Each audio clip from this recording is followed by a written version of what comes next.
Plan. তোমাকে এক্ষুনি দেখতে পেলে মন্দ হতো না।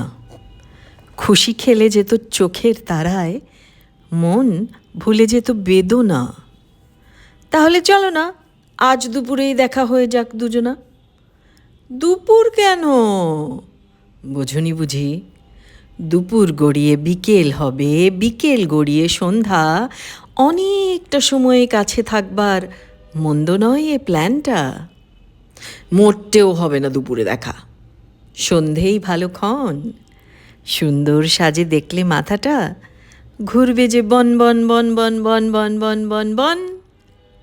তারপর আর কি, যত অভিমান, ব্যথা, গ্লানি সব ভুলে যাবে ওই মন, সব ভুলে যাবে ওই মন। আবৃত্তি ও লেখনী শামীম ইয়াসমিন।